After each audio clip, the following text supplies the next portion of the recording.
Heroes and villains, classic scenes, and transformative stories are reasons why we love the movies. And those same things draw a lot of people to the Bible. Faith and good films both spark our sense of wonder and inspire us to live with purpose and hope. But what kind of connections exist between the silver screen and the pages of Scripture? Well, Holden Hardman has thought a lot about this fascinating intersection, so I'm looking forward to our conversation about fantasy, film, and faith today on the Game Changers Forum.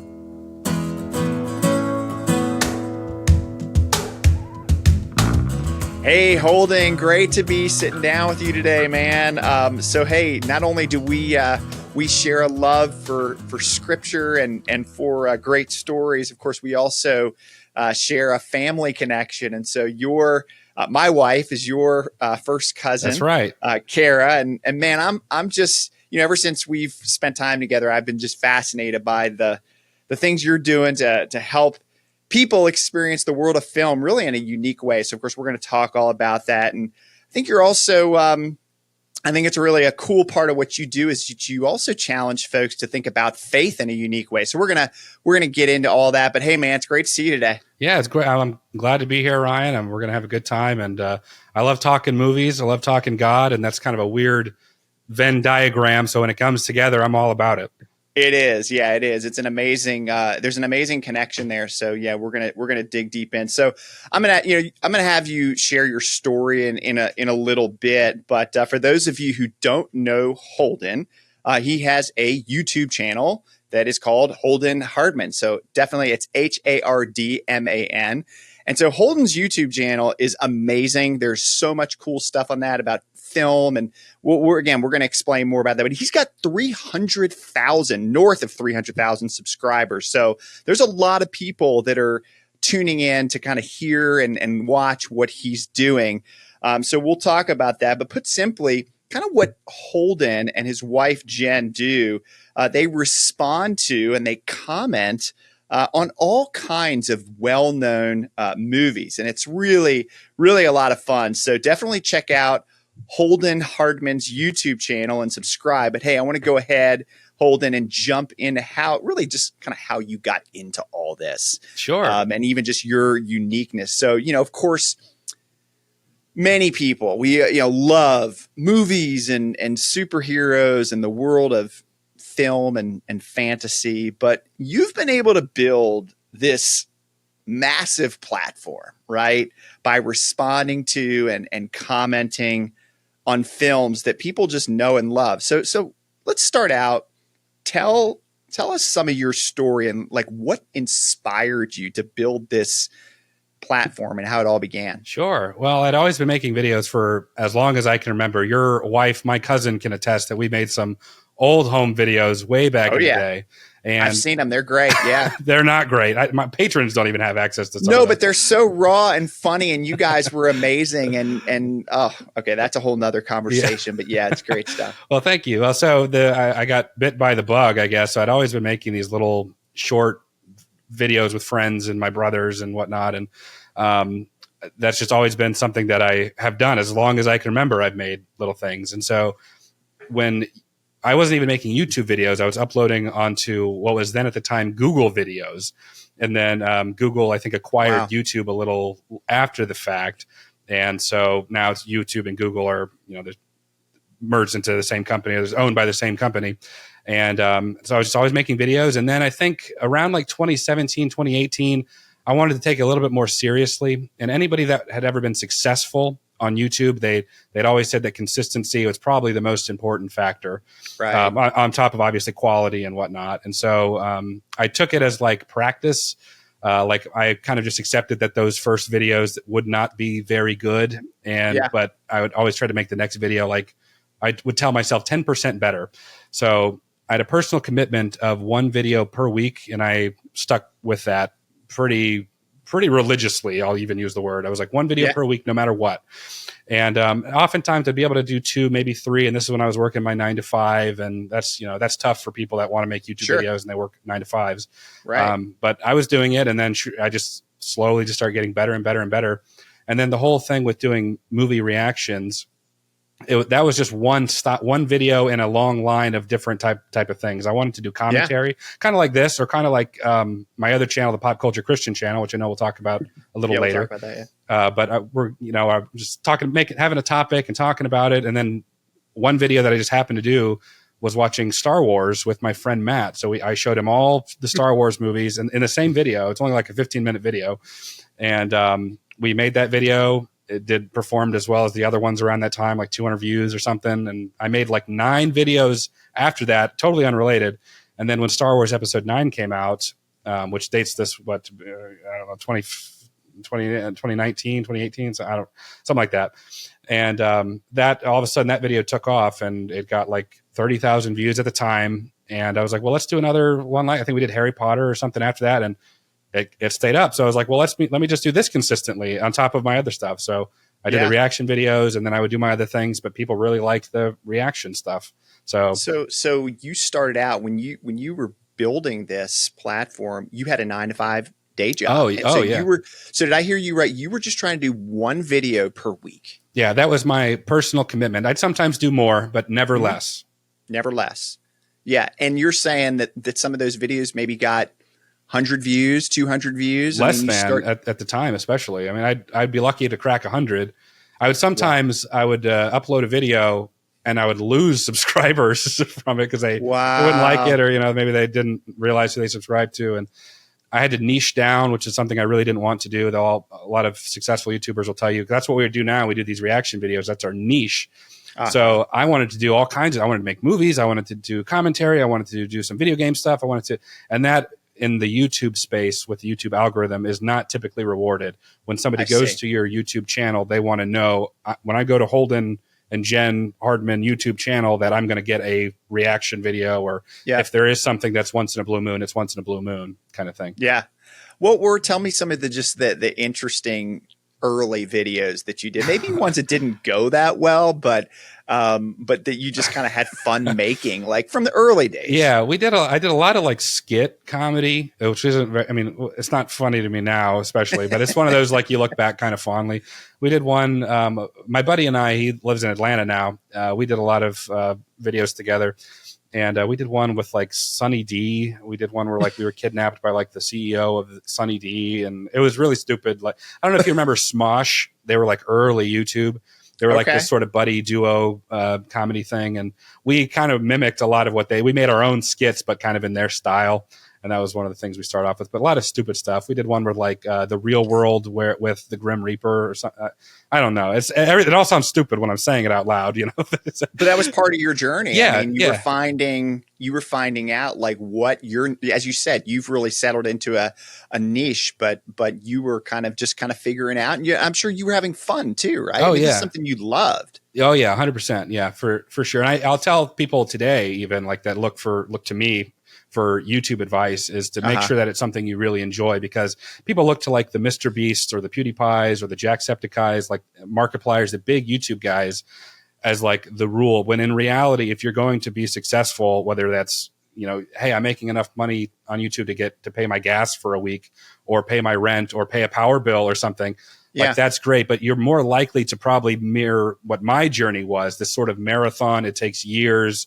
There's like ups and downs. You kind of have to ebb and flow with the culture of YouTube, or like internet culture. Be choosy about what you talk about. Like religion, for example, is like very like people you don't talk, especially with what we do. Politics is another one. Like when we're watching Cars, I don't know if we should be like, so anyway, who are you voting for? You got to be careful about that. But some people are like, hey, I want to talk politics, then talk your politics. Or hey, my thing is religion. Okay, that's probably where your niche is gonna be in that area, if that makes sense. Yeah, it makes a lot of sense. And I mean, it's I think about it. It's amazing the time we live in, when if you wanted to have an audience, like let's just say not even as large as your audience. I mean, you basically had to be on TV, right? You had to be, but it's just incredible that now somebody can go out there, and if they have passion and knowledge and just kind of learn how to do the technical, side of it as well, you can have this massive audience on YouTube and TikTok or whatever it may be. It's really, it's wild. It is. It's crazy. And I remember first, like when I started hitting around 5,000 subscribers, we started getting these companies that would reach out for sponsorships, and like they were like, one of them was like a headlight restoration thing. They would like send me one of them, like a product or something. So that was a whole area that I had to navigate, and treating YouTube as a business. Okay, if I really want to make this my livelihood, I have to think, strategically, business wise. Yeah. So there's a little give and take now where it's like, okay, I have kids to feed. Yeah, sure. And so it's like for every short film that like I want to spend a lot of money on and takes a lot of work, it may or may not do that well. I have to do a bunch of stuff that the audience wants. It's not that it's bad for me or anything, but it's like, I have to pay the bills in order to fund the art or fund the fun, or whatever. Yeah. I got one more question for you before we get into some of the content stuff. And what were, a lot of times when an entity like yours grows, it's not just one point, but maybe there were multiple sort of tipping points, like where it's like, oh, you hit a threshold, and then there were these maybe big areas of growth. What were maybe some tipping points for you where you like really saw some significant growth? I mean, obviously, as you said, 300,000 plus subscribers didn't happen overnight. Sure, yeah. But did you see some significant spikes for certain reasons? For sure. We've seen spikes and dips for that matter. But I mentioned the Star Wars one, which has crossed a million views. Wow. That was one that we did. It was one of the first ones that was successful. One of the biggest ones was when I did the Marvel movies with my buddy Matt, and then a couple years later I did them with my wife Jen, because she had never seen them. So Marvel, especially at the time, where now it's like we're in phase 4 and 5, and I don't know if you follow the Marvel news, but it's not as like solid as it was. But back then, like when it was Avengers Endgame and Infinity War, Marvel could do no wrong, and so we got on that wave, twice really, and that was a big surging point. And then we try to new TV shows, or we kind of go back. We like to watch some classics that do fairly well a lot of times with an older audience. And then I'm like, okay, well, for the newer audiences, we want to get on top of new TV shows. And what we've found is that they can be really hit or miss, because the commitment to a movie is much less than the commitment to a TV show. Because if we start a TV show, we do 2 episodes that are 50 minutes, 45 minutes each, and we've realized early that they aren't performing well. The audience that is interested, albeit not, a fraction of what is usually there, wants us to finish. And so we're like, oh my gosh, we have to do 10 episodes knowing that they won't do well, when we could do 3 or 4 movies that will probably do better, So it makes a lot of sense. Yeah. A movie is just more of like, it's a one-off. And so you can get your handles around it a little bit better. That makes a lot of sense. Yeah. Even movies that are part of series, like a trilogy, it's still, you sit down, you watch the 3 versus we're trying to do, I think, 2 TV shows right now, Squid Game and Dexter Original Sin. And we're doing Arcane for Patron exclusive, which is another Netflix show. And they just take a long time. We always bite off more than we can chew when it comes to TV shows, because then we get people who are impatient because they're like, we've been waiting for these episodes to come out. Like, I know, but we have to do the movies, and then we have to do the shows, and we got the Patreon stuff. So it's we got to be careful with that too, because if they wait too long, then they get fed up. They're like, okay, it's going to be a month before we see it. And which I get. I totally understand it. Yeah, too. Sure. Yeah, it's interesting, the strategic side of kind of where you focus your creative energies. But I get that difference between movies and TV shows. So, all right, hey, I want to ask you, I guess I'm trying to think, this is probably my next question where I want to go is maybe a little bit in the area of like theory, like the theory of the movies and maybe a little bit of human nature and psychology a little bit too. But of course, as has already been discussed here, and people that are familiar with your channel, I mean, you're a film and fantasy, I would say, expert. It's your thing. Well, thanks. You might be a little generous there, expert. Well, No, and I love it. That's your area of expertise. And I, again, as you mentioned, you and Jen, you react to, it's really pretty cool. Like on your channel, which again, please check out Holden's channel if you're not already a subscriber. You've got a wide range of movies. I mean, you've got, as you already noted, the Star Wars stuff. You got Jen's reaction to watching Back to the Future for the first time, which I love that. Forrest Gump. You guys really, it's a pretty cool like range in there. And I think everybody loves, I know like my favorites on there are Jen's first reactions to whatever it might be. Right. Yeah. So this is a broad question, again, kind of getting into the theory thing. Sure. But I want to hear your thoughts. Why do people love movies so much? I mean, it's like, it's rare to find somebody that just says, "Oh, I don't like movies. I'm not a movie person." Right. I mean, I've met a few of those people, but it's rare. We love movies, man. Why do you think movies have such a, let's just say, universal and enduring appeal? Sure. Yeah. Even the people that you mentioned who are like, I don't like movies. There's almost always a political component with modern day Hollywood now. They might say, I don't like movies, but I guarantee they love The Godfather, or they love, something back in the day, or the original Superman, the 1970s Superman or something. So yeah, with the Wind, whatever. Yeah. Everybody loves movies, even if they're not current movies. There's something about that storytelling, device. I think one of them is escapism. I know for a lot of people, it's the idea of being able to break away from just your life. And, I love sci-fi fantasy stuff, and to be able to watch Avatar, James Cameron's Avatar, and you go to this whole new world. A lot of people don't like that. They want to stay more grounded. So, well, let's stay more grounded. I like, this may not be that grounded, but something like Forrest Gump or Apollo 13, something that really happened, but it's so incredible, I think that there's an aspect of emotional connection and relatability. Like when you watch like Rocky, and you see this average Joe guy who is up against Apollo Creed, and, the odds are stacked against him. And there's something about seeing a guy who is just one of us that beats an insurmountable odd. I think that's remarkable. Third point, I think that entertainment is just fun. I think that it's fun to watch, a superhero movie, or watch Superman or Batman, or even movies like Fast and Furious, which probably aren't, geared at me. We watched them not that long ago, and I was like, you know what? I'm just going to enjoy it. Transformers, the same thing. There may not be like a lot of depth in there, but there's still like I'm just going to have fun with it. And I can kind of deviate. And then the last point, and I think why my channel is so successful, is the social experience with other people. You enjoy my wife was so surprised that I used to go to movies by myself sometimes. That was just so foreign to her. And I was like, yeah, I just go by myself. But when you think about going to the movies, you go on a date, you go with friends, you share this experience in common. It's not so much more now with movie theaters not being like dominant, now that streaming is kind of the more dominant thing, watching at home. But I remember, especially back in the day, like I'm an old person, when we'd watch, Marvel movies or Harry Potter, we'd wait in line around the theaters for hours among people that were like-minded like us to have a shared experience. It's the same reason people like sports, I think. I mean, that's why you have, guys who will never play sports in their life, but they're like critical, like, come on, man, it's my team. Right. This is our guys. I think that I think that all those 4 points are what make them so, like, why people love it. Even if you don't like the same genre, same style of movie, there's still something special with them.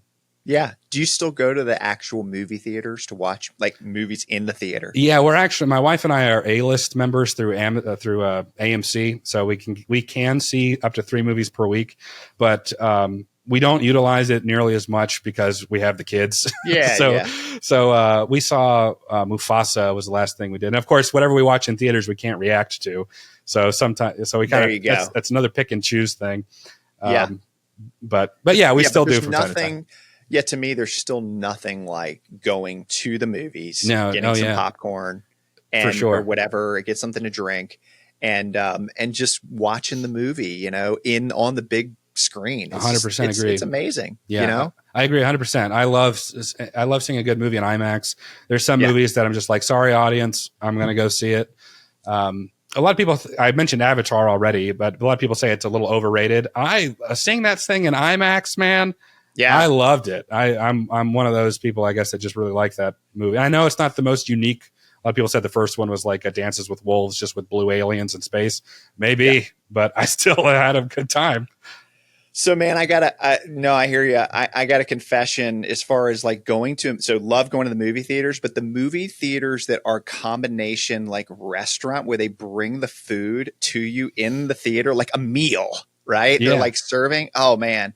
I don't know. Do you, I will avoid those at all costs. Oh, you don't like them? I don't like it. I don't like it because it's like, to me, it first of all, when people are ordering like meals, like burgers and stuff, it smells, and I'm trying to focus on the movie. Like I'm usually like really dialed in. And so there's people that are serving and there's food and it smells and it's this and that. I don't know. That's just that's cool if people think I'm crazy or whatever. I totally see. I could totally see it. Our theater, we don't have that, but when my wife and I, we went to Memphis to the Elvis museum that was out there. We actually saw Elvis in theaters. And they had that, and we had never done it before. So we're like, let's order like a burger or something. The theater wasn't very full, but I was like, oh, that was really cool. But it was so it was really expensive. And I was like, I don't know if I would do this every time, but as like a one-time deal, I thought it was cool. But yeah, to your point, cool I don't concept. know if I would do it. I don't know. It's just a pet peeve for me. I found it annoying, but I can see it being distracting. Yeah. Like if other people, like if you're sitting there and you see these people come with their food and then they got wrappers going into their, getting into their chips or whatever they got. Right. I can see that. Right. All right. You mentioned the Rocky movies too. That's one of my favorite. I love Rocky. And I think you hit on something like one of the things you gave some really great reasons as to why we love the movies. But I think that Rocky, I think people feel inspired. They feel a connection. They can see themselves in Rocky overcoming odds. Like we're all trying to do that in some way. And, he was a fighter and he had to make something out of nothing. So I think I love how you brought up that example. Yeah. Yeah, I love Rocky. I think that the inspiration is obviously not all movies sharing that inspiration. Like, some movies are just like, Alien. You just survive and get to the end, But I guess you could say she's inspirational in that she never stops. Now that I think about it, Ripley. But I think that a lot of movies can inspire. Superhero movies we talk a lot about on our channel. Sure. Spider-Man being one that's like, he was written as the everyman character versus your Superman who's godlike and vulnerable. Nothing. When Superman goes into a burning building, he's not going to get hurt. A character like Batman who is human, but he's got incredible resources beyond the average person. Spider-Man, he was an everyman. He struggles with his rent. He's not the most attractive looking guy. He doesn't get the girl always. He's a comic Peter Parker anyway. So there's something, and almost every good action he does, at least in the original Raimi movies, every good action he does comes at a personal cost. So like he saves somebody from being shot, he misses his girlfriend's play, and it's just real life. That's like how things actually happen. Correct. So I find that relatable a lot because we all want to do the right thing. We all want to do good. And then it's like not everybody in our personal life understands that, or if they do understand that, it's like you have to do every single thing, So I find that to be very relatable. And I always have. I kind of grew up with that Peter Parker. Like I was in high school when that Peter was in high school. I was in college when that Peter was in high school. Mm-hmm. I was, getting married when Peter gets married too. So there's a lot of things I personally took away from it. It's like just a perfect storm for me all at the right time. Yeah, gotcha. So I want to ask you a little bit about your kind of you talked about your earlier your niche. And again, I know you guys do different. You're not just doing one thing right now. You're producing different kinds of content, but you do have a unique style and approach in your channel. But as you already said, a real pillar of what you guys are doing are these reactions, and reflections on movies. There's just, you look at the numbers and the engagement. People absolutely love yours and Jen's reactions and reflections on watching movies. And I just find it's so interesting. And again, we're talking about like hundreds of thousands of people that are like engaging this, either watching it, commenting, all these things. So I'm just curious, like what you kind of make of this, and that why do so many people not just enjoy watching these movies, but they enjoy watching you watching these movies and reacting to them? It's like, it's a simple model, but it's like, why does it work? I think for us, well, for one thing, I never intended to do reactions. Even when we did Star Wars way back in the day, I never intended to do reactions. The only reason I showed clips of the movies was to remind or refresh the viewer's memory of what had happened in the movie. We'd only included like a minute and a half, 2 minutes. I wanted them to be reviews, like a reflection of the movie. And just over time, people were just less and less interested in us reviewing them and more interested in us reacting to what was going on. So I think that there's a vicarious, parasocial relationship that we garner with the audience. There's something special about, like, everyone remembers when Darth Vader was like, "No, I am your father" for the first time, and how cool that was. So getting to see somebody else live that experience is relatable. It's fun, and the way that we do it, and I don't watch other reaction channels, because again, I never intended for us to do that, even though that's kind of what we are now.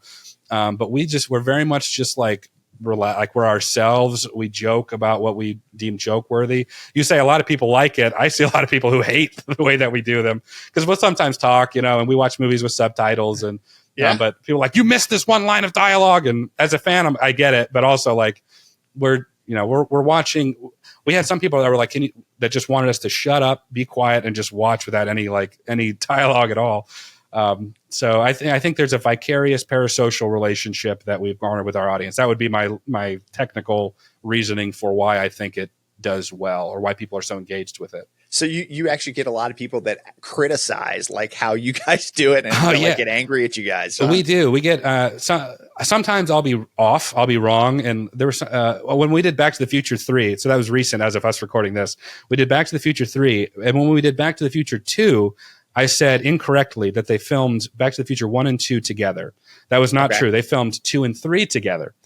But because I was wrong, I just, for the rest of my life, I just see people commenting, I don't know what I'm talking about. I'm a fake fan. Did I even care about this? A lot of that kind of stuff. And my goodness. There's part of me that I guess I understand it, I suppose, because you want the host, which is kind of the role that I'm in, to give correct information. But also like, I don't do like this whole deep dive into us watching a movie prior. Like, this is a movie I loved. I'll kind of say like, I'm pretty sure that this happened. I'm not, to kind of give the audience a chance to like engage. I'm not sure about this. Let me know down below, X, Y, Z. But that was just one that was recent that came to mind, where it's like, I just get comment after comment after comment. And there was a period of time, Ryan, I don't know if I should, I think I've talked about this one time in the past only. I used to purposely, when our views were down or our channel engagement was down, I used to purposely slip in some information that I knew wasn't correct, but it was just just adjacent correct, because I knew that people couldn't resist correcting me. And so when they correct me, I get YouTube engagement. That's telling the algorithm that people are commenting, they're engaged, and as they're commenting, the video is typically playing, so that's more runtime. So I used to be kind of slick with that, not so much anymore. So usually, like when I'm wrong now, I'm wrong. But it would only ever be so slight. I'd be like, Spider-Man came out in 1963 when really it was 62 or some variation like that, and people couldn't help. There's a psychological. They catch that kind of stuff though, huh? They do. There's a psychological thing. Somebody on Reddit, they were like, I need some help fixing this piece on my car. Can somebody give me advice? It's like, my car's not starting. I can't tell if it's the battery or the alternator or whatever. Could someone help me? Nobody responds. So he posts the same thing, and he comments under a second account that gives him the wrong information. He says, it's your battery because X, Y, Z. Then all of a sudden he gets people correcting that person and saying, actually what the problem is this, this, this, and this. So there's something just in our culture about correcting that even if somebody's already corrected it, that they have to say something too. So I utilize that for my selfish purposes in the past. Oh, that's hysterical, man. But it makes perfect sense. I get it. People love to just argue and debate and call you out and make them feel like, I don't know, I guess that's just probably, it's very common in all kinds of realms. So it does make sense. Yeah. But so, okay, we're going to get into this area of like overlap and relationship between film, fantasy, and faith. But just to be clear, like your Holden Hardman channel, it's not a channel that promotes, that is designed to promote religion or faith or anything like that directly. But I do want to hear your thoughts, and we're going to talk about the channel that you have that does do that. But I'd love to hear your thoughts about really how film, fantasy, faith, this triangle that we're referring to, how do they kind of connect, and how do the movies, let's just say, in these kinds of fantasy stories, Marvel, all these things, I'm curious to hear your thoughts on how they connect to biblical themes, biblical characters, and how these sort of themes maybe from the Bible find their way into the movie. So I guess put differently and cleanly, are there well-known, let's just say, movie characters or themes in movies that have a strong biblical connection? Sure. I know that I mentioned Darth Vader earlier, but I think that Anakin is probably one of the best examples of sort of the overarching theme of Christianity, this sort of fall separation. And then I know a lot of people, even in my own life, when we start talking about areas of faith, they're like, I've just done, I just can't go, I've done too many horrible things. There's just no way that that's going to get reconciled. So I don't even bother.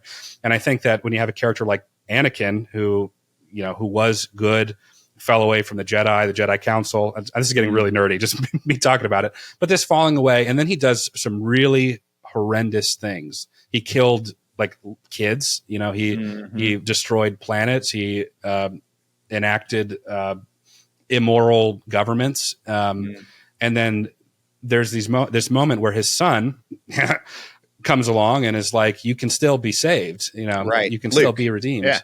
Yeah, you can change. And Vader's like, no, Anakin is dead. Yeah, I killed him. He's gone. And I did a short film actually that kind of explored that. I would encourage you to watch. Over 1 million views now. Can't monetize it though, because it's Disney characters. But and then at the very end in Return of the Jedi, when Darth Vader basically he's like, my son to save me. I'm back on the light. He makes this one final decision to throw the Emperor down the shaft, and gets destroyed, but not really, because episode 9 would come out later. But that theme of redemption is very, very strongly Christian. And I think that one of the things that's unique about Christianity is that the salvation is a gift from Christ. There's not like a trade-off of good works. And I think even biblically, if you recall, which I know you do, there are 2 criminals that were on the cross next to Christ, and one of them was like, if you're really the Son of God, why don't you step down and save yourself and do all this? And the other one was like, you don't understand. Our punishment is just. He didn't do anything wrong. And without saying the Lord's Prayer, without baptism, without any of the sacraments, Jesus says, you'll be with me today in paradise. Just because I acknowledge what you're saying. You recognize me as being the Son of God. You recognize your punishment for you is just. And because of that faith, you're going to be with me in paradise. And a lot of people, is that fair for him if he's like, hey, I deserve crucifixion? Acknowledging that, I mean, you can only imagine the horrible things that he had done, and to be forgiven of that is powerful. And I think a lot of people strive for that kind of redemption in their own lives. They could be horrible fathers, horrible mothers, horrible sons, brothers. They treat people off, horribly, and then they feel like they don't deserve it. And in one hand, they don't. But that's the beauty of grace: is that grace isn't fair. You can have it even if you don't deserve it. Yeah. No, that is, man. I really appreciate you kind of going through that. In thinking, I love Star Wars as well, and I hadn't really considered all those redemptive parallels in that story. But now that you kind of articulated it, it's like, that really does very much go along with like the Christian biblical narrative. And so I see those parallels. I mean, I know there's a lot of others in movies. It's interesting. You mentioned, I think you were referring to Star Wars Episode 3, which is kind of the demise. Wouldn't that be that would be the of one Anakin? Of the demise of Anakin.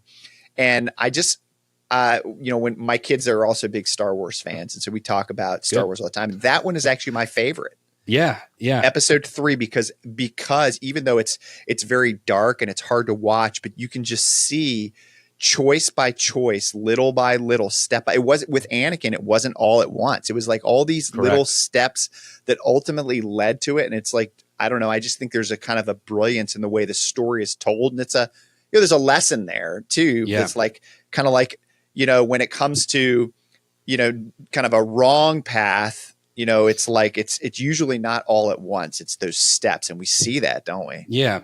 It's a good point of view. A lot of movies focus on aspects of redemption. Yeah. You talked about like characters. There are certain characters that I would argue are Christ-like, but never meeting the standard of him. Like Captain America is a is a Christ-like character. Superman even takes a lot of Christ-like imagery. I did a couple of videos on him where he literally makes the sign of the cross as he falls to the earth, and Superman Returns. But even those most Christ-like characters are still imperfect, but they are good men who strive to do righteousness. And then you have characters like Tony Stark, Iron Man, who starts off as like this womanizer, narcissistic, egomaniac who slowly over time kind of changes and becomes more righteous over time. There are characters that are static characters like Captain America, who the Captain America in the first movie versus 23 movies later is more or less the same man, a little more jaded perhaps, but he's the same character. And so a static character, their character is based on them remaining the same despite the changing environment around them.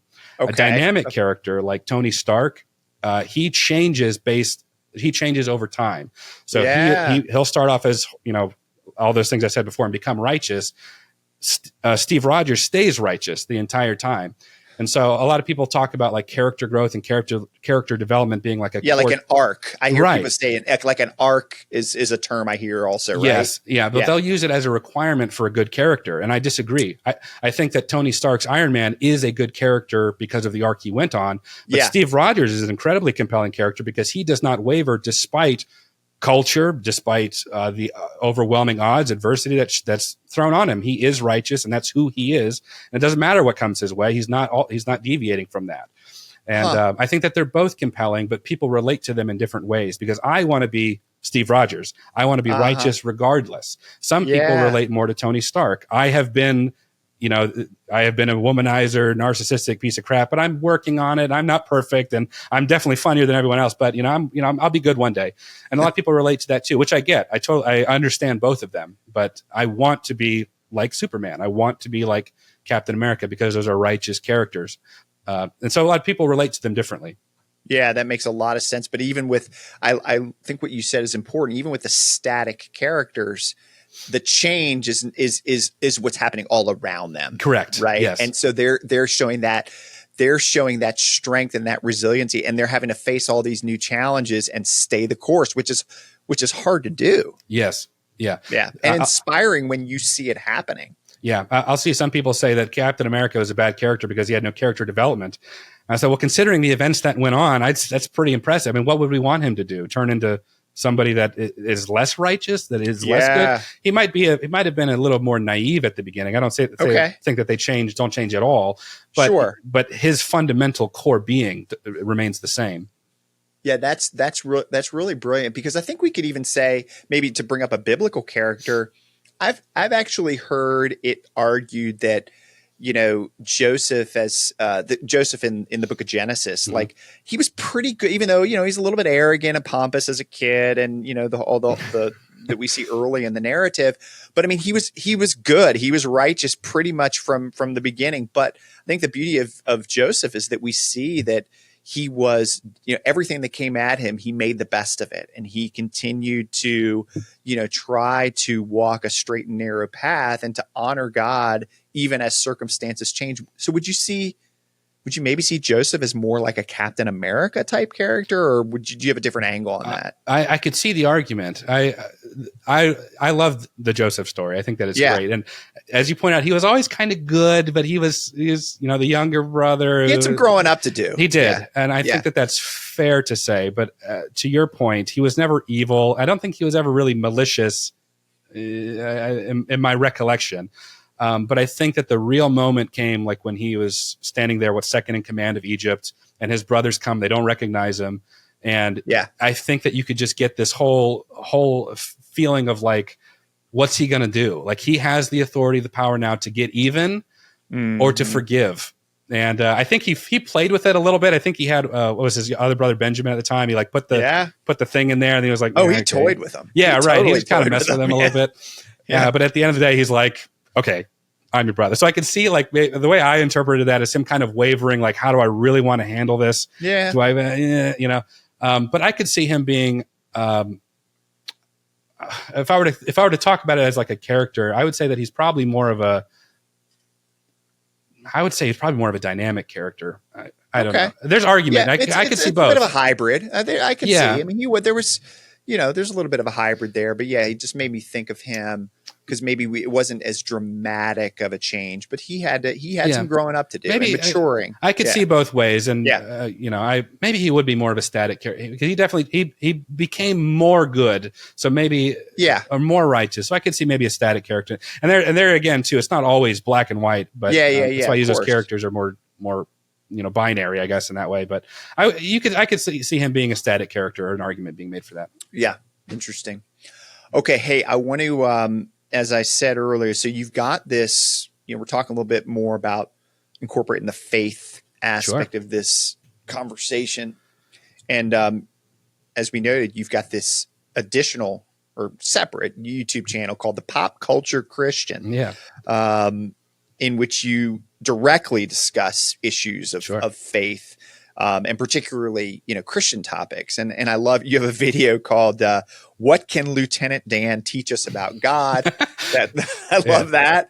That's a cool video. Thank you. And then last week you actually, you released a really cool video. It's about 10 minutes long, I think.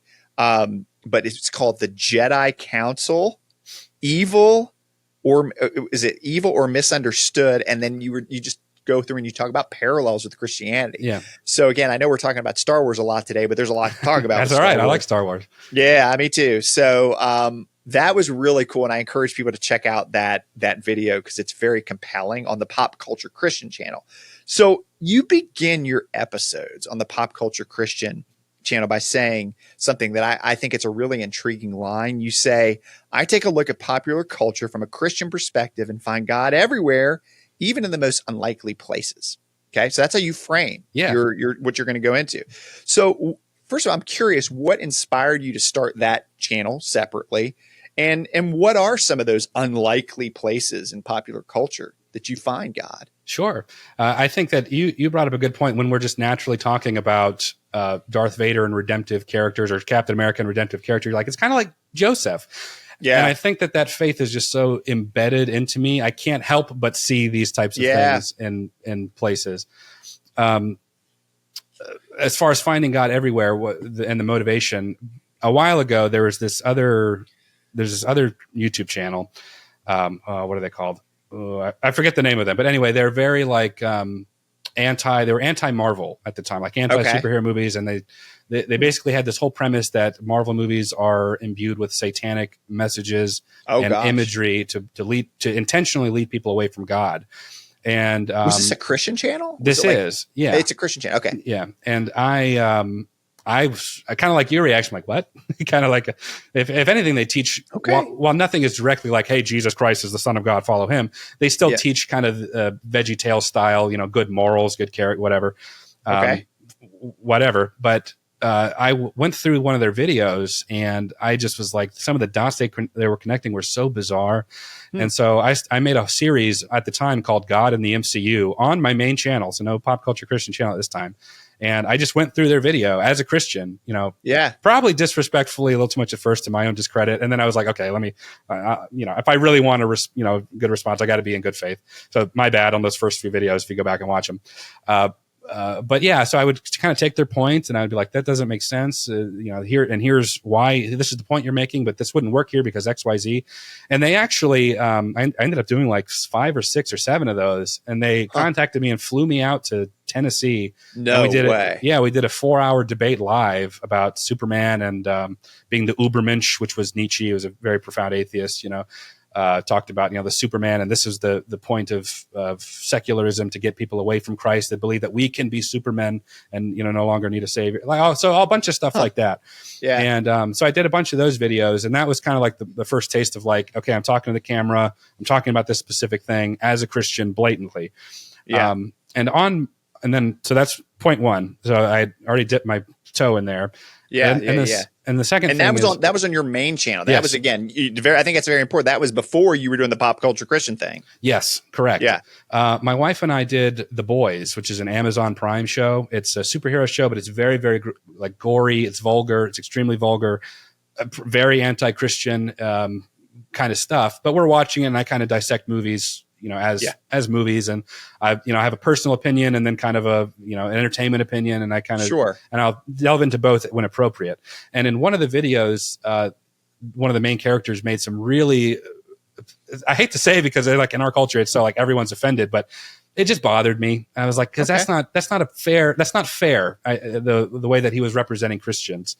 Okay. And you felt like he was mischaracterizing. Correct. Yeah. Yeah. So I felt like there was a mischaracterization, and which is not uncommon. And Sure. but it just lingered with me. And we talked about the episode, and we had fun with the superhero stuff. And I'm totally fine with satirizing things that are absurd. Which Christians, there's a lot to satirize there, and in the world. But I was like, let me just do a video just talking about it. And I can do it without being, I'm not butthurt about it. I'm just like, let me just kind of set the record straight a little bit.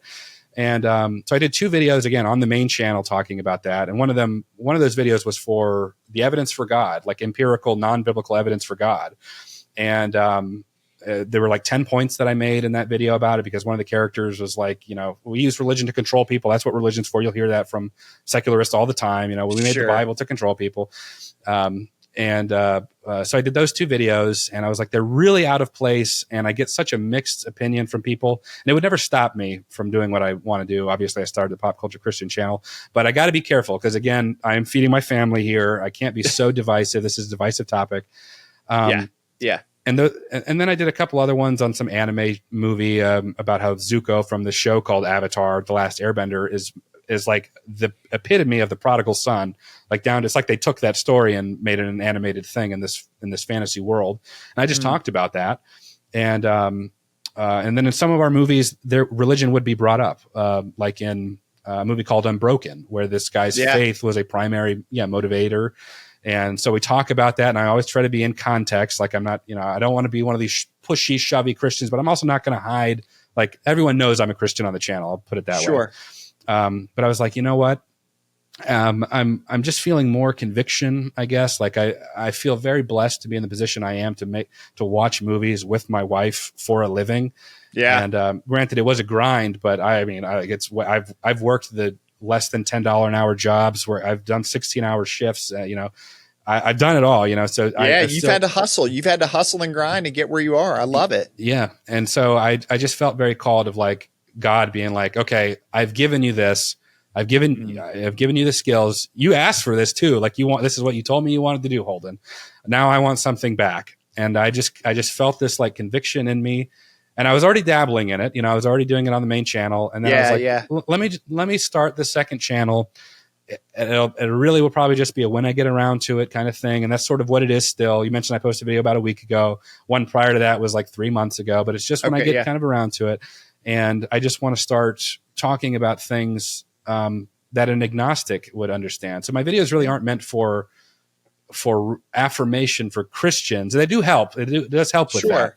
But I'm really going for the agnostic who is like, I want to get people out of being comfortably agnostic, where they're like, I'm not an atheist, but I don't know if I really want to. I mean, there are a lot of religions out there, Holden. I mean, how do we know Christianity is the right one? So we delve in these like more difficult topics, like the problem of evil. Why does a good, all-powerful God allow evil? But I relate it to Superman. So I can take this agnostic that knows Superman, gets where he comes from, and then introduce this religious or spiritual concept to go with it to make it more palatable. And so I try to go for more difficult themes, usually like being, like you mentioned the Lieutenant Dan being angry at God. Do we even need a savior? Like, why do I need Jesus? Like, what is that about? Kind of thing. Yeah, I think it's good. If I could jump in, I think I like the approach to your Pop Culture Christian channel, because I feel like it's everything you said, but you're more so, bringing up themes and connections that you see to popular culture topics, but you're not promoting dogma. You're not promoting. It's not a Bible study. Sure. It's just really. I think it's a really good. And again, you're right. A lot of the themes they're deeper. I think questions that people are really struggling with, and I think you give a thoughtful commentary on it. So I think it's a pretty cool project. Well, thank you. Yeah, I try. I know me personally, I struggled with the book of Job for a while. Yeah. The sort of God made a wager with Satan over some guy's life and like his kids died. Like I struggled with that. Sure. And then I I was like, it was just kind of like, it was never enough to like stop me from my faith, but it was just kind of bothered me. Yeah. And so I was like, let me understand Job a little better. And like, let me really deep dive into it in ways that I hadn't done before. And, I made that video, Daredevil, how Daredevil helps us understand Job. And I'm a big Daredevil fan. He's a Marvel superhero, and he's Catholic. And so there's already that, I gotta watch that one. I haven't watched that one. Well, it's probably one of my better ones, if I could say. Cool. But I used him as like this sort of, and he even brings up Job in one of the episodes. And so that was like, as I was thinking about Job, Daredevil in the show that I was watching brings up Job. And so I was like, got it. I'll work on it. And I think that's one of the more viewed videos on that channel. It's like 38,000 views. It's, it's not hundreds of thousands, but it's not bad for that small channel. And I'd encourage you to check it out. If you were going to watch any video on the channel, I'd encourage you to check that one out. There is a big club of people that have struggled with the Book of Job. So that's definitely a challenging book. And I'm not saying I'm the end all be all. I'm just saying I hear you. Just help kind of make it palatable, and some things I hadn't considered. I'll put it that way. Some things I never thought about before. I love that I put into that video.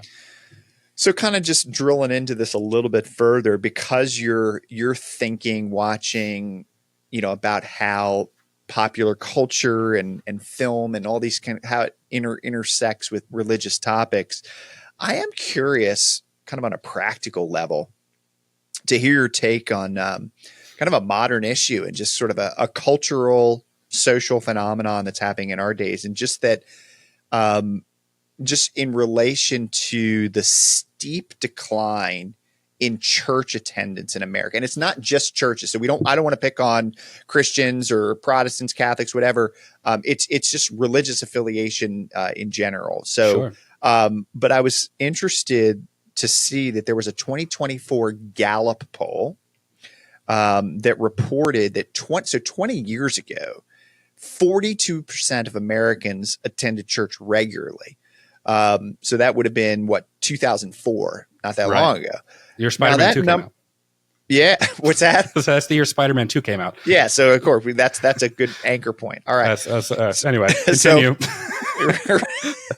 So that number, though, it dropped all the way to 30% in 2024. So that's a huge decline from 42% to 30%. The number is steadily declining. So I'm just curious, as somebody who's thinking about pop culture and Christianity, what you make of this, and why do you think so many people, I hate to say it like this, but are running for the exits, and not coming back to church? Yeah, it's a good question, a good topic that I think Christians need to talk about. I think it's a multifaceted issue. On a very surface level, I think there's something called church hurt, where there's been people who have gone to church and have felt wronged by the administration there. Yeah. I can kind of empathize with that a little bit, where like I was trying to be involved and I just felt like this. A lot of people can feel like the judgmental Christian telling me what to do, but then I caught them doing what they told me not to do. And so is this what Christianity is, what church is? So I think there's something called church hurt. A lot of bitter atheists, not saying all atheists are bitter, but of the ones that are bitter, you'll find that there was some Christian at some point in their life that failed them and or hurt them or offended them, and there's a chip on their shoulder. And that's not across the board, but I think that's one part of it. Okay. I think that there's cultural Christians versus followers of Christ. Like if you ask people 50 years ago, are you a Christian? However many would have said yes, because in America, Americans are Christians. You know what I mean? Sure. We're all Christians. Yeah, I believe in Jesus. I believe in God. Yeah, no problem.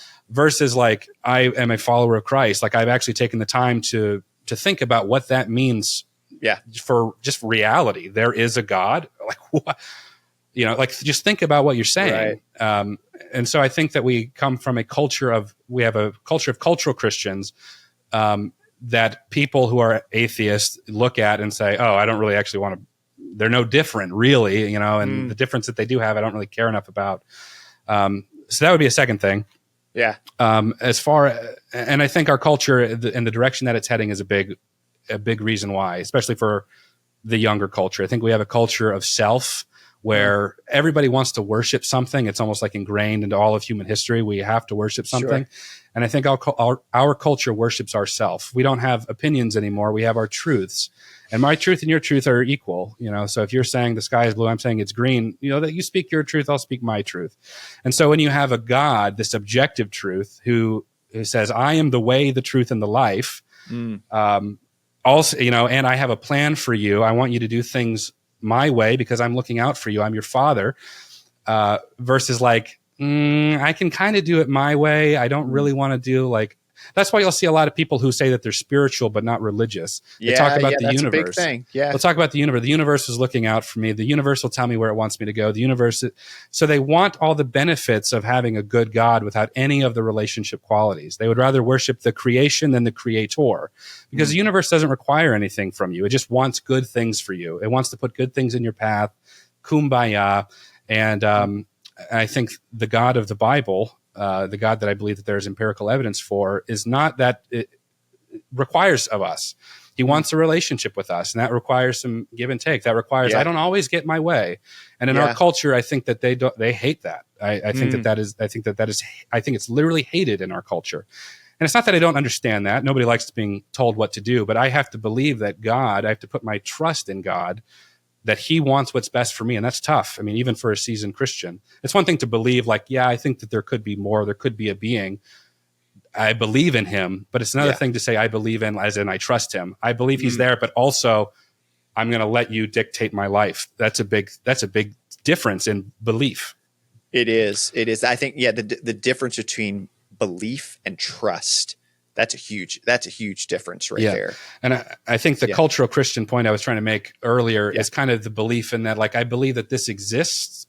And this is an English, probably maybe an English translational thing too, because when we say I believe in God, a lot of people believe in God, but I think what we say is I believe, like when I say, Ryan, I believe in you, man. I think that your podcast can go far. I believe, it's like, well, yeah, you're here, Ryan. I believe in you, of course. But what I'm saying is, I believe you have it within you, or I trust that you can do this. Yeah. And I think when we say we believe in God, that's what the Christian ought to mean. I believe in you. I trust in you to guide my life. And then the second thing, to the point about the Gallup poll, the drop. So I'm not surprised, and it's been dropping for forever. Yeah. So I think the American culture, I think we're a very privileged country, and I think that with comfort comes, there's no longer, and you've given me everything I asked for. So you ever see, there was a funny joke where somebody was like, God, please help me find my cell phone. If you help me find it, I'll never ask for anything. Oh, found it. No worries. No, don't worry about it. Yeah. So I think there's a little bit of that. But when I look at like the world, because America is not the world, there's Christianity is spiking in Asia. Where else is it? I wrote it down here. It's spiking in Africa, Asia. Yeah, there are other places and where Latin the numbers America are the opposite. Yeah, it's booming, and so I'm praise God for that. Honestly, I have more in common with an Asian Christian than an American atheist in a lot of ways. Yeah. It's ironic because there's a direct correlation between not being depressed and not having anxiety, which are two big talking points in our culture, in relationship to Christianity. This is from the National Library of Medicine. A positive correlation. Christians are less depressed and less anxious, generally speaking, versus their secular counterparts. And what do we see in this Gallup poll connection that you just showed me? Church attendance and faith in general is declining, except for our personal I am my own God point of view. And everyone's depressed. Everyone is anxious all the time, constantly. That's all people talk about online. There's other factors too, social media and other things like that. But even with that, Christians are less likely to have those things. So just even from a perspective of how can I battle my own depression and anxiety, consider Christ, man. Consider God. So that would be, and not just because it feels good to believe that. I'm very against blind faith, and I think a lot of people expect blind faith from Christians. I believe because I was raised to believe, and my parents were raised to believe. So that's just what we believe. I'm very against that, and I think that you ought to have rational belief, and that's what I try to focus on the pop culture Christian. It's reasonable to believe in a God. It's reasonable. The empirical evidence for Christ's death and resurrection is rational and reasonable. And that's why you should put your faith in him, not because it feels good to think that I'll be with grandma again in heaven. You know what I mean? Right. Have you seen that, the Netflix documentary on blue zones? No. Mm-mm. Yeah, it's are you familiar with this concept of blue zones, where there are these pockets throughout the world of these people that have this unusually high number of centenarians, people that live to be 100. Yeah. And they're not just living to be 100; they're living to be, they're living to be really healthy. Like you get these 90-year-old guys doing like pull-ups. I haven't seen the documentary, but I am familiar with the phenomenon of that. Yeah, and one of the things that this relates to what you're saying, in particular, the importance of community, and not just having faith, but this whole thing with a decline in religious and specifically church attendance, as this poll indicated. One of the things that they emphasize, a common denominator in these areas where people live longer, where they have a longer health span and lifespan, is that there's a strong sense of community. They have these different, and it can look different depending on what location, because these little pockets are all over the world, but it's so important. It's like it's interesting. So we've got all these social media, and you can connect here and do Zoom, but it seems in a lot of ways that we're more isolated, and people are less involved, and maybe even hungering for community. So I think that this decline in church attendance is to me, it's worrisome, because I think it can affect just people's sense of just well-being mentally on a lot of different levels, on a spiritual level, but also just on a very practical level. Bottom line, like, we need community. I agree 100%. That's actually a great correlation that I'd be curious to see outside of just the religious aspect. Yeah. Not as many people going to church, but just people going out, or doing anything communally. Right. That's a really great point. You touched on social media a little bit. My adopted daughter, she's now 16 years old. And so when the idea of having the cell phones come into play, that we had a whole issue about that, and about what me and mom thought was appropriate, and what her and her friends, all thought were appropriate. And the studies, it's been a minute, because this is 3 or 4 years ago, about 3 years ago or so. But at the time, the studies were very, very clear that girls aged 12 to 15, which she fell into at that time, were particularly susceptible to these high levels of depression and anxiety from their peers. Boys too, but especially those girls in that age group. And so I was very much against it. I was like, I don't think that it's necessary. You talk to any teacher in any type of school, religious or secular, and they'll tell you these cell phones are a big problem for their kids. I'm such a fuddy-duddy now that I'm like, get rid of the phone. But it's true. I mean, I can't, the evidence is there. It's we're hurting our girls. And so we actually went to a therapist about this specific. We weren't like falling apart or anything, but just like, that's what people do. Let's work on it. Yeah. Yeah. And I basically made the point of like, okay, I'm fine with this. She wants to talk to her friends. I totally get that. I want her to be able to call them on the phone or text them. But at the same time, there needs to be a cap, because what I hear you saying is that, to me, I view it as heroin. It's such an addictive thing. And right now we're just deciding how much heroin am I comfortable in giving, and we've had some come to Jesus moments about this cell phone with her over time. And we're at a more comfortable place now, because we can't be too, holding on to her. Otherwise she's going to slip through, but we can't just have it open or she'll jump. It's that stupid parenting balance that's so hard to find.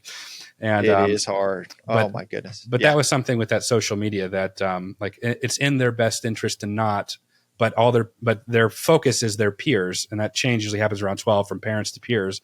So we don't want her to be isolated, but also she's got to be protected, period.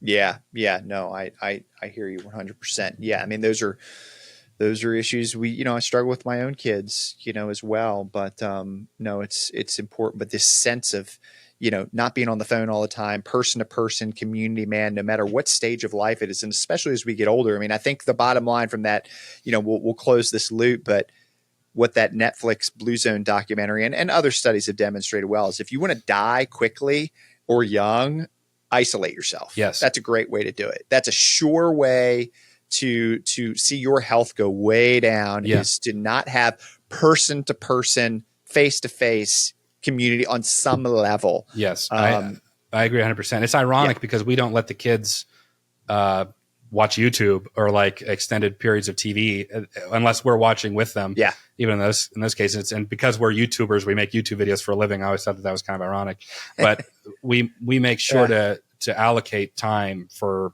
not just quality time, me and my wife, but also the kids. And, you know, I think that in conjunction with the church thing is a very scary thing for our culture and probably just the world at large that has the cell phones and whatnot. I think it's a very powerful tool that can be used for good, but like the Ring of Sauron, you know, it wants to be, it's easier to use for evil, or it can really only be used for that. Yeah. Oh, that's a whole nother avenue I'd love to walk down. But I do want to follow up on that last question. And then I'm gonna ask you I want to hear some of Holden's favorites. So hold on for that but I got one more. It's a little bit of a follow up to the last one. It's a little bit of a tough question. I kind of wrestled with, I don't know, do I want to go down this road with Holden? But I think I don't know. I thought to care about it and put it anyway. I'm gonna ask it. So, you know, I think many people are turned off from faith and religion because they've been burned there. And so I guess my question to you is somebody who's like really deeply engaged in the world of pop culture Christian, as well as just all that you're doing on the film and fantasy and your channel, and you're talking to people. There's so much engagement. Do you think it's common for people to turn maybe to the world of film and fantasy, maybe to fill a void or a need that they have for inspiration and stories? And I mean, to be clear, it's not like we're saying people aren't worshiping Spider-Man instead of God. But some people might find inspiration. Maybe they find Spider-Man to be a safer source of inspiration that they're not finding, or that maybe there's fear to find in God. So I don't know. Hopefully that made sense, but I'm just curious your thoughts on that. I think I agree. I think that whether you're a Christian or an atheist, I think that God has imbued characteristics into all of us. We all know right from wrong. An atheist is burdened with having to justify a subjective relative morality. We talk a little bit about this on the Pop Culture Christian, and the Christian says morality is objective. It comes from God. It comes from God's character. And but regardless, we know that murder is wrong. And so I think that because we have those attributes, we're just drawn to story. I mean, even history is his story is of God being this great storyteller through the scriptures, and the way that even the way that the entire Bible came together over the course of 1,600 years on 3 continents and 40 different authors to tell the same story of fall, God's love and grace, to redemption, to to the end, what we're looking forward to. And so I think we tell stories about redemption, like Darth Vader. I think we tell stories about justice because we all have a sense of justice, whether you're an atheist or Christian. And again, I think it's harder for the atheist to have an objective reason for something like justice than a Christian does. But I think that we all feel those stories, or we all feel those themes, whether we're Christian or atheist or not. And I think that's why a Christian and an atheist can enjoy a pint over Star Wars, because we get it. You know what I mean? And then we can debate the technical later. You know, should Darth Vader shouldn't have been redeemed? I've heard people, he shouldn't have been. He did too much evil. Maybe, but he was in the end. I mean, that's the story. Yeah. So yes, I absolutely think so. And, for people like me that I've always had just like a creative drive. I made that Star Wars short film, self-funded it. And, I just to be able to see if I could make something look Hollywood level, and, if I can actually produce something worth producing. And, I've always had a draw to that, to be able to tell a story. And even in that story, it's called Vader Pull to the Light. So we always talk about how there's this pull to the dark side in Star Wars. Right. And I was like, why doesn't the light side pull ever, And Christianity isn't a mirror with the Force, where this sort of yin and yang. Christianity is not really like that, where we have God is good and good is perfection. Evil is just the absence of good, versus like the Star Wars, where there must be a dark and a light constantly, keeping all things in balance. So that's a little bit more of the Eastern influence in Star Wars, particularly. But, sure. anyway, yes, I fully agree with that. That we're all drawn to tell these stories because we connect with God whether we want to or whether we want to or not. Yeah.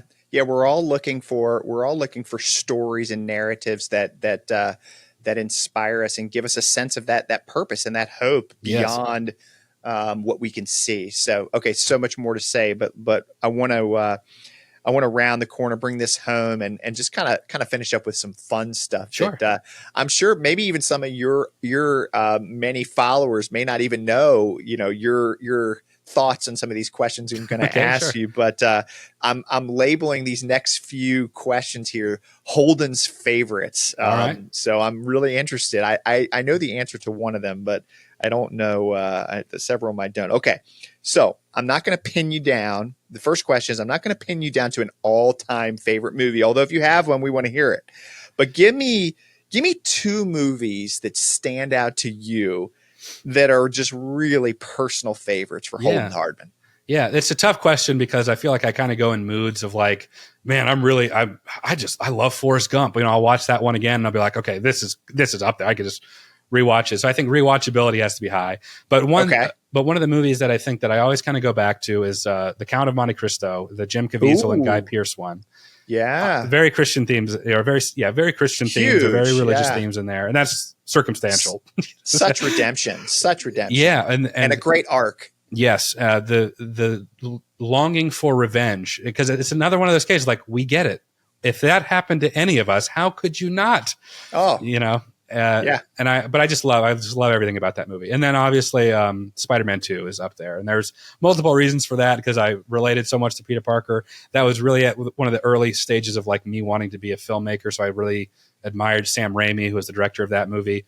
And, got really into him as a director and like learned like he was this kid out in Michigan who was making movies with his friends. And I'm like, hey, I'm a kid who makes movies with his friends in an area that nobody makes movies, And he made Spider-Man, maybe I can do something too one day, So anyway, Count of Monte Cristo and Spider-Man 2 are up there for me that I can always rewatch and I always get something new out of.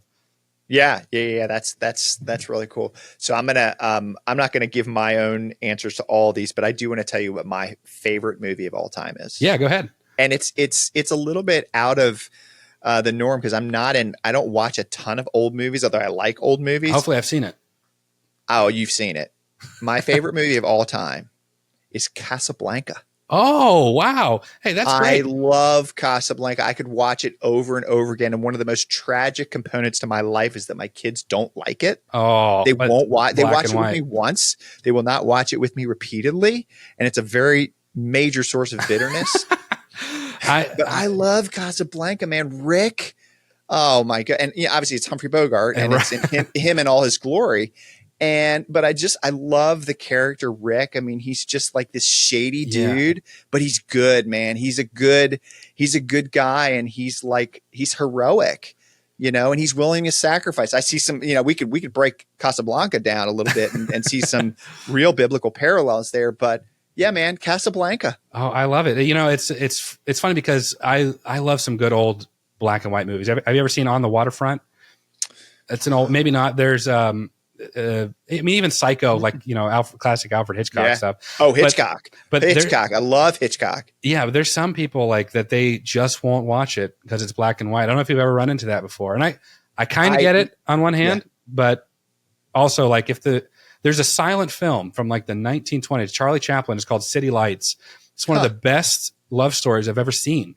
Wow. And I'd never bothered watching it because it's a silent film. I'm like, but I was like, I went on a Charlie Chaplin kick years ago and I was like, let me just watch all these old movies, just out of respect, even if I don't like them.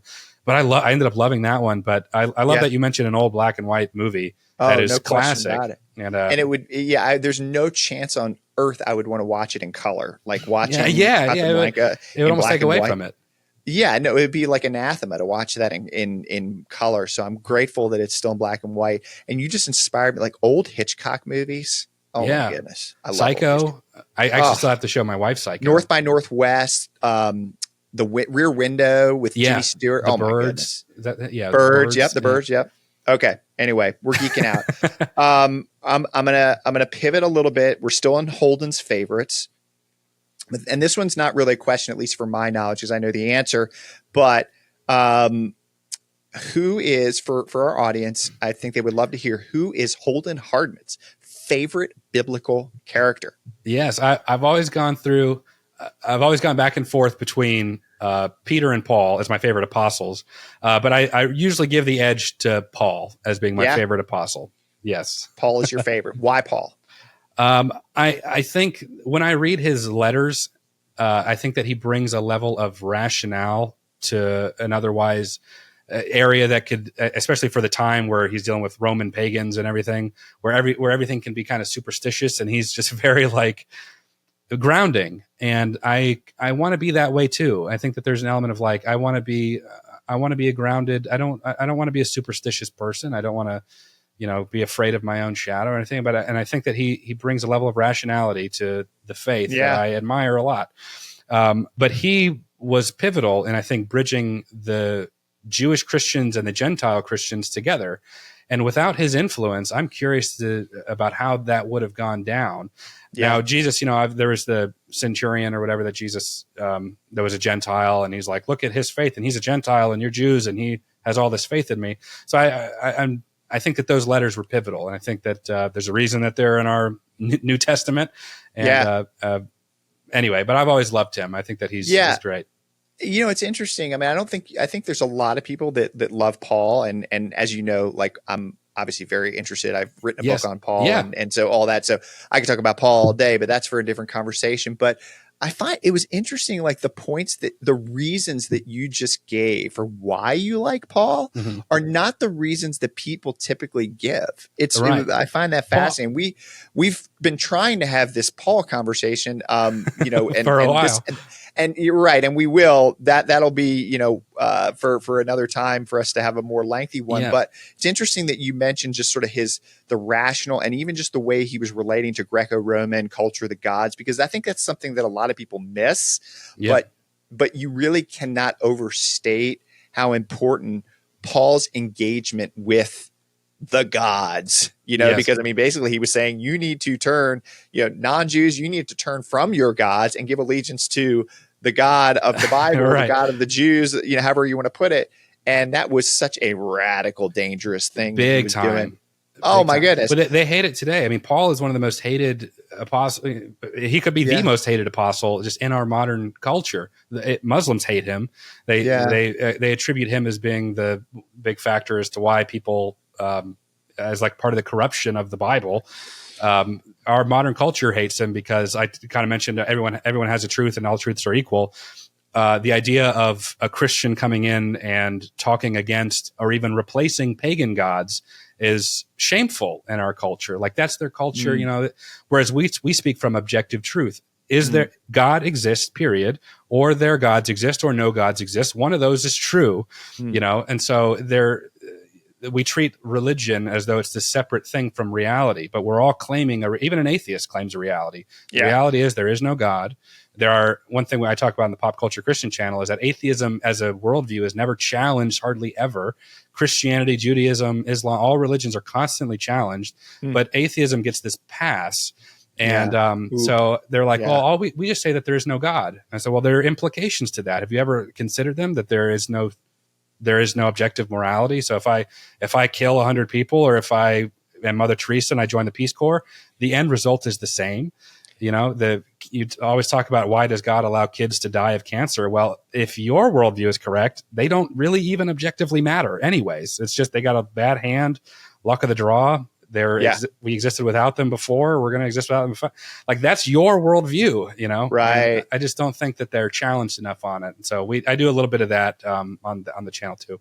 Yeah, that's a good point. It does seem like that there's, and I hadn't really thought about that before, but from the standpoint of those who identify as atheists, there does seem to be a different standard of scrutiny. Yeah, because they're not a religion. They say, like, Christianity is a religion, and we have standards, and but they don't, because, like, for example, a priest in Kansas can molest a boy, and then all of Christianity looks bad and has to answer for that. Right. Ricky Gervais, or not Ricky, who was that? There was a comedian that was making fun of Christians. He molests a woman. That's not atheism, though. That's him. So there's a separation. I call it atheist privilege, that atheists can it's just the individual when an atheist does it, but all of Christianity when a Christian fails to live up to the standard of Christianity. Yeah. And so it's easy to say, look at how horrible and hypocritical these Christians are. And they are, those individuals. But what does that tell us about the standard itself? Is the standard itself good or bad? And so atheists, they get away with a lot, and they're able to paint it as like the world would be better without Christians, or if everyone was an atheist. And by every metric, that's false if atheism was dominant. Folks need to watch your Jedi, that last video that you just did on the Jedi Council. I think I touched on it a little bit. You drill into that. Yeah. And I thought that was really well presented. So, okay, that was good. But check out that video, folks, on the Pop Culture Christian channel. Yeah. Okay. All right. Last, Holden's favorite question is, all right, who is one of your favorite, if you have a favorite superhero? Who is it? We've already touched on him. If you haven't picked up on it by now, it's Spider-Man. Got it. There's that everyman aspect that I just relate to when I watch Spider-Man 2, which I said was one of my favorite movies. I have to ask myself, even as a Christian, if doing the right thing always, each time takes a personal cost to me, am I willing to do it? And sometimes the answer is no. I'm like, no. If I'm going to be late, am I going to be, again, relating it back to the Bible, the parable of the guy who was beaten on the road and the Good Samaritan, and like the priests are like the religious leaders are walking around him, but they're running late, and sometimes I'm running late too, and sometimes I got to be someplace. Am I going to be the one to stop? And it's a painful level of realization to be like, you know what, I don't know if I would. And then to face the reality that I don't know if I would, to then become the person that will. And I'm very clear, even on the Pop Culture Christian, that I am not perfect. I never tell anyone to look to me, because I'm constantly looking. People even on the main channel that know I'm a Christian but hate Christians, they'll constantly point out things that I may say, or maybe I was mean spirited and like, oh, so look, Holden's a horrible. Yeah, I am a horrible Christian, man. That's why I'm looking to Christ, dude, because I need it too. Sure. Oh man, Spider-Man. That's good. Yeah. And those are, I never really kind of thought that as deeply as you have about Spider-Man, but I see what you're saying. And I love that just kind of the humanity we see in him, just the real struggles. Yeah. So I see that connection.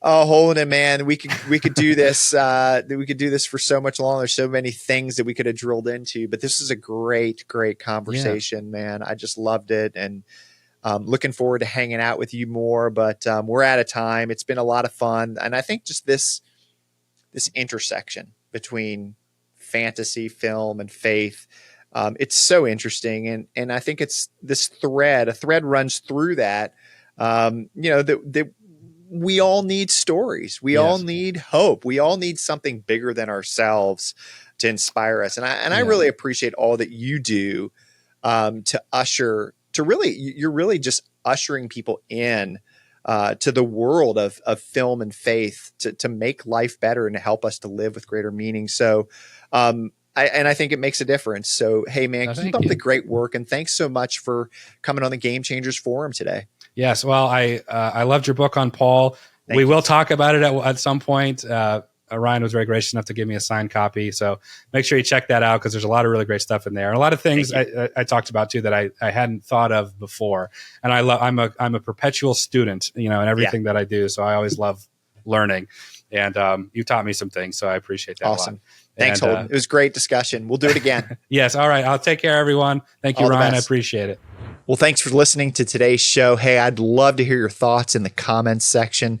And don't forget to subscribe. And if you're on YouTube, I'd appreciate it if you'd click that like button and the notification bell so that you can be aware of when the next episode drops. And if you'd like to engage further, head over to ryanlambertforum.com. There you can sign up for the Game Changers email, which I send out twice a month. It features short and sweet game-changing ideas and resources, and tells you how we can interact further. Also, over at ryanlambertforum.com, you can learn how to support the Game Changers Forum through Patreon. We're 100% financially sustained by our audience, and we greatly appreciate your support. Even becoming a $5 a month subscriber on Patreon makes a difference in helping us to produce more game-changing resources and opportunities. So thanks for considering this, and we'll be back soon with more game-changing ideas for a life well lived.